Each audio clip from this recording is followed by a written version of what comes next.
Welcome back here on Political View. Today we're going to talk about the possibilities of former Spurs Hall of Famer David Robinson becoming president. No, we're not. But his son played at is playing at Notre Dame, played at San Antonio Christian. That's the school that St. Joe has. Look, St. Joe's going to win that district. You heard me right here first.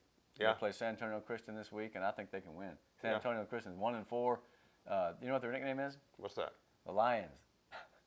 Christians, Lions. Get it?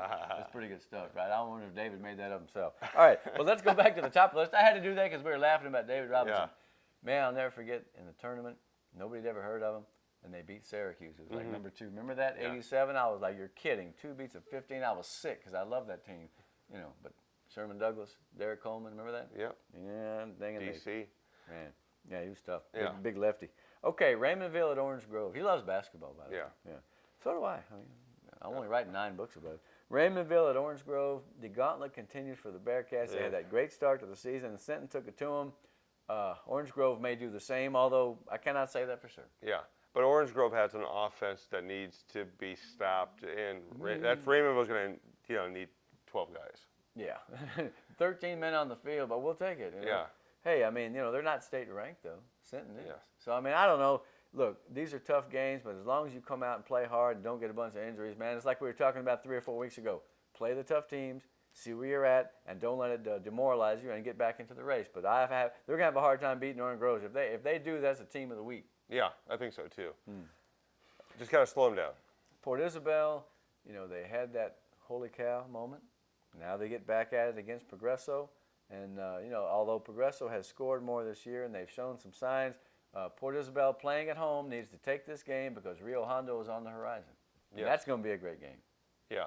And for PI, this is one of those games that they just need to get right. They need to find a game to get back on track. Progresso's Progresso's always had athletes. Yeah. So it's one of those games that PI needs to watch out for speed. Well, LaFeria got 59 on them. So, Port Isabel needs one of those games where they just wash away the other team. And they haven't really had it this year. They've got a winning record by far. But they haven't been beating teams like they used to. I remember one year they beat La Villa 86-6. Or was it Progresso 86-6? Yeah, they used to beat teams routinely by 70 to nothing. I mean, they were unstoppable. They're not unstoppable now, but they're still a quality team. Let's see how they handle this opportunity to make a big win because they need to get something started with Rio Hondo coming in. Rio Hondo's playing who? They had playing West Oso, and they're 1-4. They're not really that great, but they've been in every game. They have a reasonably decent defense. I would expect Rio Hondo to take them out pretty good. Yeah, West Oso's good at basketball. Not so good at football this year. West Oso Bears. Yeah. The Osos. Yeah. Muy grosso sometimes in football, but we'll see what happens there. I think one of the best games, that's pretty good. I think one of the best games here in the lower or sub-4A rank, sub-5A, LaFeria at 3-2 and Gruya is 2-3. We get it started now. I saw Coach Oscar Salinas of LaFeria at the Edinburgh North game the other day, looking dapper in a suit. He's a man of means.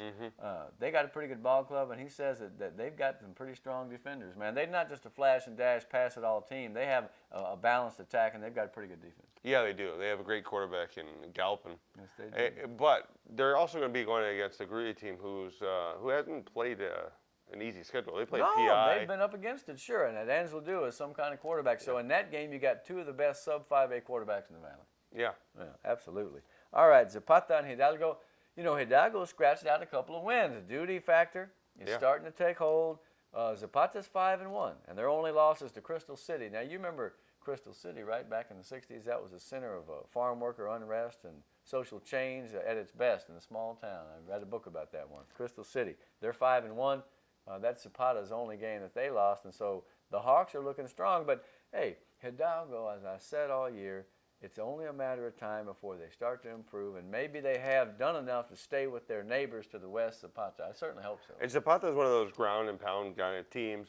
Hidalgo is a spread team now again.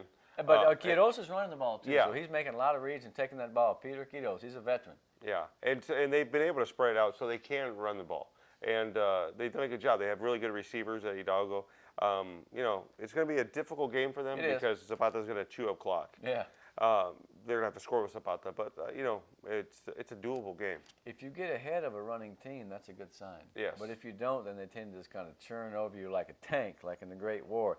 Now, we've talked about Kingsville on this show quite a few years. They've been pretty explosive. They got beat by Ingleside pretty bad. Right now they're just 3-3. I don't feel like they have what it takes at this point to be a district champ. So these teams, LaFerrier and Gruya, whoever wins that game is off and running in the driver's seat tonight, to me. Yeah, I think so too. Because they've got Kingsville's got Zapata up next after this.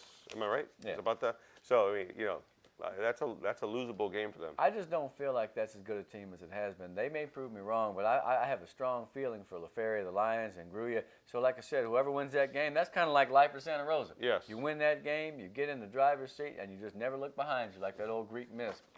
Persephone, right? Yes. Yeah. You know, but it's got Lifer. It needs to start with their quarterback. You know, the big kid. Yeah, Rivera, John, right? Mm-hmm. John Rivera. You know, it's got to start with him. I got to see him in the at a combine or scouting combine this summer. The kid's got skills. Yeah. He just needs to put them together and help that team pull out these W's. Well, you know, the thing is, they're playing on the road at Santa Rosa, but the Warriors they're one of those teams that have yet to really play a complete football game, and so they're going to have to because Lifer got enough talent to beat them. But like we say, this is the beginning of the district race in that situation, and the team that wins is going to be in good shape. I really feel like it. Now, the other teams in the district, I don't see that district as being that tough. Three Rivers has improved. San Diego's, I told you they were so good, 3-0. Now they're 3-2. Wow. So, I mean, none of the teams in that district are dominant. Who else? Falfurrias is 2-3. Aransas Pass is 2-3. So they've all played relatively tough schedules, but nothing is decided. I don't think any of those teams has an edge over the other. This is a chance for either Lyford or Santa Rosa to stride out and prove themselves right off the bat. They got to beat that rival, just like last year. Lyford won the game. Lyford ended up with a better playoff spot. Yeah. All right, now. Most definitely. So Santa Maria at London. London has not given up a point. 181-0 in the 4 games I got. I think they were supposed to play last week, and I couldn't get a score on it. It may have been canceled. So, but bottom line is they played very well so far, including beating Monte Alto 54-0. Yeah. So, let's see if the Cougars can't stay in the game there. You never know. On the lower levels, man, if you lose one kid, a lot of things happen. I'm not saying that we're going to go up. Yeah. And report cards did come out.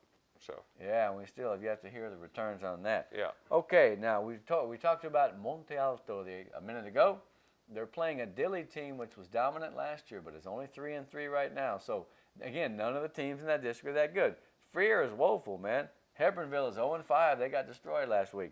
Cotula's fair at 2-3. I think Monte Alto has a chance to compete for the district championship. They didn't play that well in that stretch early in the season, but they won a couple in a row. Why not them? Yeah. Why not Monte Alto? I want to know. Yeah. Could be. All right, good. And they won last week, so. Yeah. Look, Freer 1-5, man. They got beat by Mathis 60-6. If you're a football player from Monte Alto, you can do that too. You got to believe in yourself. And finally, again, St. Joseph. Will the magic continue? Mm-hmm. I think they're going on the road though this week. And that's not just 10 miles away. Yeah. That's 212. I saw the sign coming over here. San Antonio 212. It's kind of a fun thing to go and play someone on the road because you don't just come back, right? Don't you make a weekend out of it, or you stay a day or something? I'm not sure. I'm not sure how they do it. I grew up in the Midwest. You traveled 8 hours and you come back the same day. You're kidding. Cheapskate Yankees, man. Golly. Everybody's a Yankee that's north of Dallas. That's what my dad said. Isn't that pitiful? Yeah, but I believed him.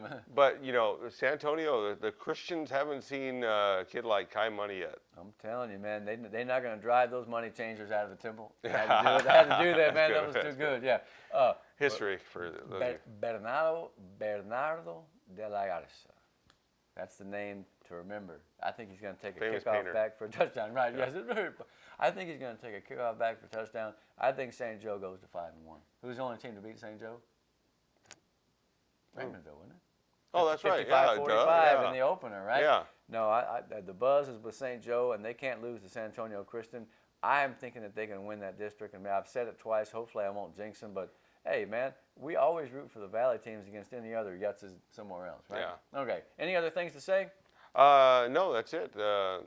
Big game this week. Listen to the Huddle on Fox Sports Radio 1700. The Huddle. Remember we did the Huddle at one time on Fox. The first show, and it was so hot in there that Tony Farina was sweating like he looked like the snowman, or the abominable snowman, or like was it?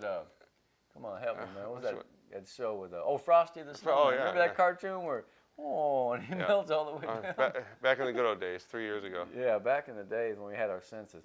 Greg Selber, Jake Berry, the show. High school football in the Valley is always fun, but it's getting cool, man. I'm telling you.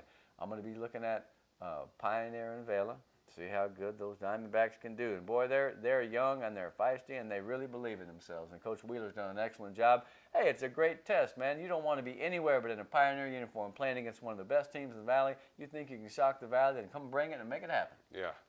And then I'll be at EHS and North, and like I said, man, history dictates that that's going to be some kind of something.